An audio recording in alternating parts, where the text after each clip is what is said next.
guys, very special video today. Seems that we are going fishing, but no, we are on the top of a mountain in a special photo location and are taking a look at the new RS Q8 facelift as the performance version today.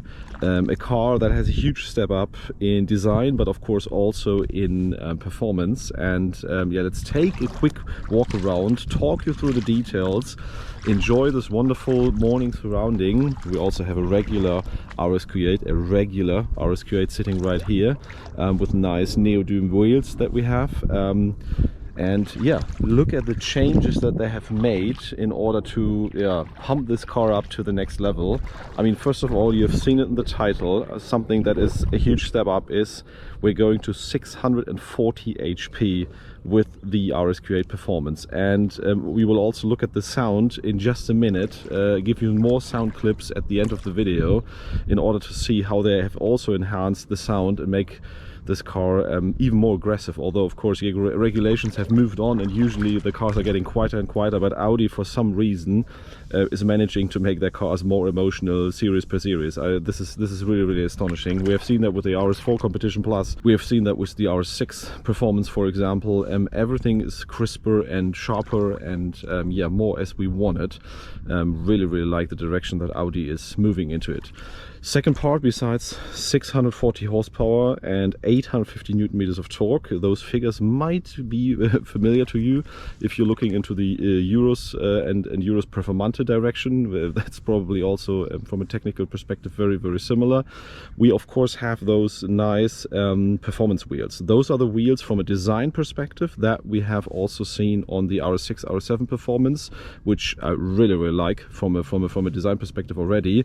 Secondly, they have a huge weight reduction. I think they have, what did he say, something around 5 kilograms of weight reduction, rotating mass per wheel that is going down, and we have seen a huge influence on the RS6 Performance with the 100 to 200 kilometer accelerations already. So making this car more performant with 40 horsepower more and subtracting 5 kilograms per wheel already with the lightweight wheels, and another, I think it was 50 kilograms in total if you're selecting the ceramic brakes.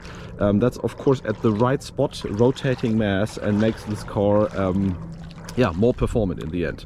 And I'm really excited to see and drive the car on the road, because I'm yeah, very sure that we will see performance improvements with that upgrade, or significant performance improvements with that upgrade. Next part, the color is chili red, which is very interesting, because if you're looking at it from the rear, for example, in the shade more or less, it looks more like a dark red, or yeah, a uni red more or less. But if you look at it in the sun, specifically at the front here, it gets a totally different tan. I mean, this is very metallic like. I don't know if you can see that on camera, but it has a lot of different reflections. Color available also for the Q8 facelift, and it's now also on the RS Q8 Performance. I think that is a really good color, and I would even probably spec the car in this way, because that fits the performance character. Just look at those wheels. We have 295s, 23 at the front, and we have, what is it, 295s at the rear as well. So this is 4 times the same tire size. Did not expect that, but it's the case.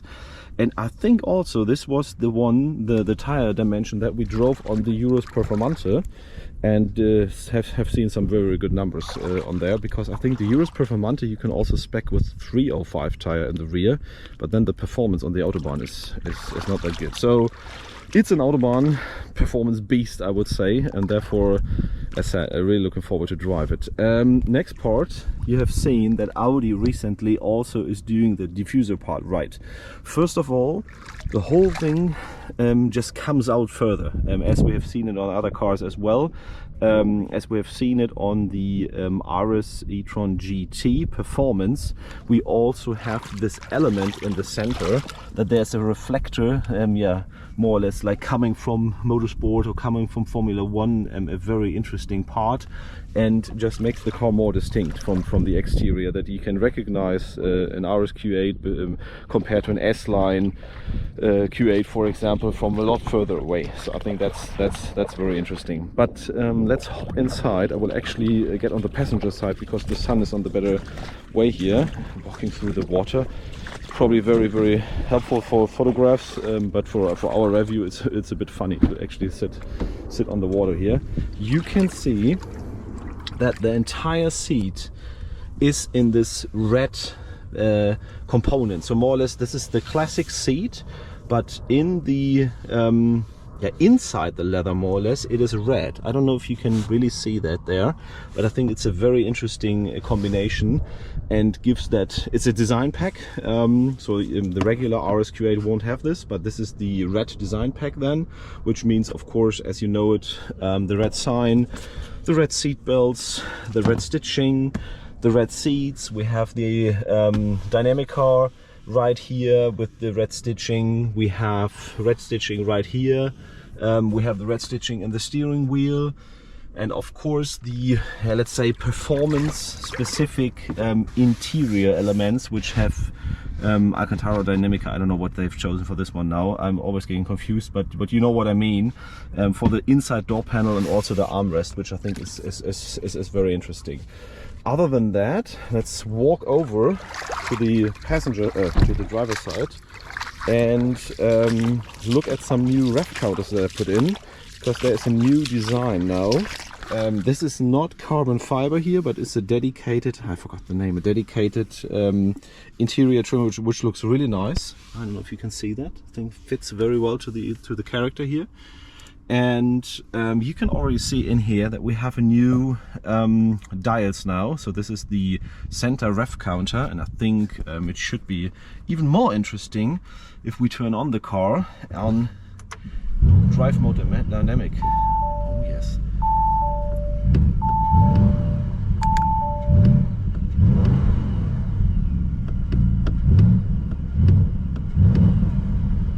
I think that doesn't sound too bad in the end. So and you can actually, let me show it to you, change the dials based on this. So we always had the sport, performance and runway, and now the ref counter was added that we just looked at. Secondly, also if you go into the vehicle functions, you can also choose a dedicated daytime running light signature for the RS Q8. Let's get in here, look at the signature, digital signatures, and we have usually 4, and there's one dedicated only to the RS model, which is the signature. I don't know if it's the signature 5, but it's the 5th signature. And as you can already see, it's not only changing the front, but it's also changing the rear elements, similar to what we've seen also on the SQ8 when we were in South Africa. Yeah, so with that, I would say it's time for more ref shots from the outside, and maybe before we do that, let's walk over to the regular RS Q8, the regular one with 600 horsepower only. What a slow vehicle, and look at the trim and the details that we have here. Oh, maybe something I didn't show you. This car on the front has the carbon fiber grille, carbon fiber elements and carbon fiber side panels, which is now becoming a RS signature. And you can also see something very interesting, that everything is open, so the whole grille serves a purpose, because you need a lot of air in order to cool down the 640 HP. And very interesting how they managed to do that. Actually, let's walk over to the other one, because I think there's another group waiting to film cars right here. We have, first of all, as told in the beginning of the video, a regular design. So this is not the lightweight version, but this is the normal, is it also 23? Yeah, it's also 23 wheel, but we have it in this neodyme, bronze, whatever color. This should be Daytona gray exterior paint, I believe. Let's walk around from the outside. And of course you can already see some distinct changes to the performance model, which looks more aggressive over there. But nevertheless, of course, even if you don't have the carbon fiber diffuser here, just the regular gloss black one, you still have the center element, which looks very sporty and yeah, gives this distinct character to the RS models. Probably not my spec, honestly. I would rather choose the neodymium wheels with the darker color.